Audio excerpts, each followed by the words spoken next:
Hey, what's happening? So I've got the Blackmagic Pocket 6K here and on my Whoopmaster 6. And as you may know, when you have one of these types of cameras, it doesn't stabilize in the same way that a GoPro does. And what you got to do is feed this video into GyroFlow. Is one way of doing it. My favorite way of doing it. GyroFlow I'll link to. It's amazing. But in order for GyroFlow to work, you have to have matching gyro data from a GoPro or some other camera. So I've got the Hero Bones, which is great for this because on a quad this size, the extra 59 grams doesn't really make a significant difference, and it's a great gyro logger. GoPros do really good gyro data, but you got to have it exactly in line, either exactly in line with your main camera, or you have to know what the offset angle was. I prefer to just have it exactly in line.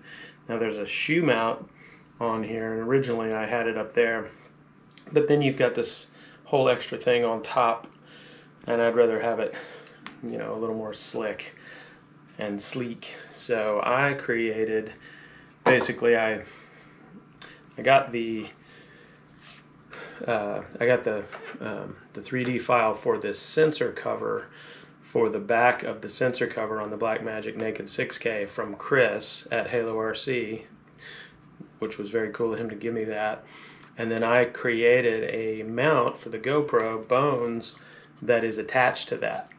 And in order to make it strong, I made it so that it clips in to the thumb screws up here. So it's not really putting pressure. It's actually kind of the way it sits. It ends up sort of balancing, if anything, just balancing that lens, and it just sits right behind the Blackmagic. Then I realized, though, although you don't really need this video from the GoPro, you just need the gyro data, but I would like to be able to see a visual reference just in case I lose track of which file was which, so I can match them up. So what I did is I recreated that. I modified it. So here you can see this is the sensor back, and then this is the GoPro mount part, and I raised it up. So now the GoPro, and also made it a little more snug. So the GoPro snaps in, and you can see, now you can see the lens. So the lens, it's 20 centimeters higher. So now the GoPro will be looking just over the Blackmagic, and then I will basically flash a slate, or, you know, just anything. I could write something on a card, or you know, just go 1, 2, 3, whatever. I'll probably use a slate since I use tentacles, and be able to match up my files. So let's take the other one off and put this one on, and I'll show you the process. The tentacle off of there. Back plate just screws into these little holes here, and it just used kind of machine screws, pretty fine thread. I'm not sure exactly what they were, but real fine thread. So I went with some self-tapping. I believe the ones I'm using are the M2s, either the 5s or the 6s. Oh yeah, I have to take. And yeah, if you're doing this to yours, obviously that sensor cable not replaceable at this point on the 6K. I'm reaching out to Blackmagic to see if there's any hope of getting something for that, but right now be careful, careful, careful. So you can see there's my previous one. Screws just come through and go in those holes, so you want to be hyper careful. Also, don't strip any threads. And be real careful opening this up as well. You don't want any crud blowing in around the sensor there. So I'm not going to do it right here because the camera's here, but I'm blowing all this out with a puffer as well. And I also, after I printed this part, I hit it with a heat gun to, you know, usually that cleans up any kind of loose edges. Then I'll blow this out.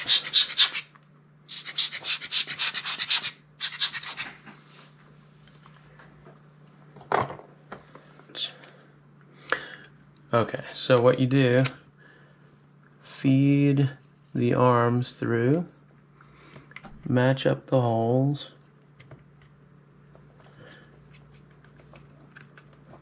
get that matched. Yeah, it's perfect. And then I go ahead and make those, just get them started basically, because there we go. These thumb screws are gonna hold this in approximate position. And the way I designed this time around, you'll see the load is carried here above and below. So this thing is really suspended by the thumb screws, and then it's just anchored to the back. So really checking that fit. Everything looks good. Then I'm just gonna take these screws. I'm just gonna really, again, super careful on these to not strip anything. This would be a one-way strip situation. So I'm just barely putting that in for now.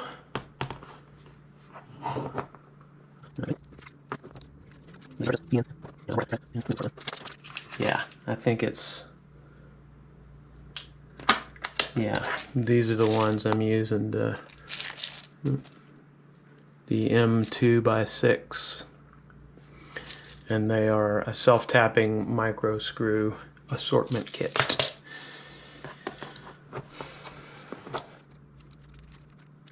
Yeah. Again, just finger tight.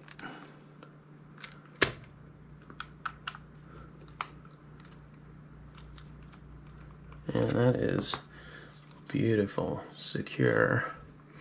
And then what we've got, I will pull that back. So that's, say, that's level.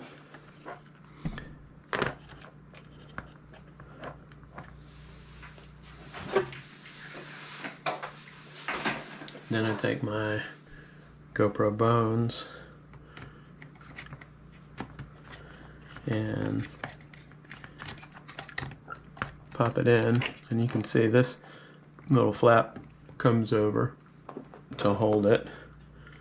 It's real tight, and that's not going anywhere. When we're flying, that's not moving at all. It's locked in, and we have just a little bit of lens, just enough so that I can flash a card here and we can see what we got going. I also put this, you see this guard here? So that's the sensor cable right there.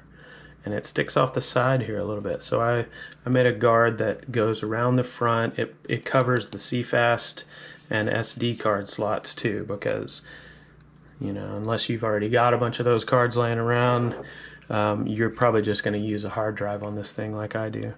Save yourself a bunch of money. So yeah, there you go. That's the Bones Blackmagic Pocket Cinema 6K setup.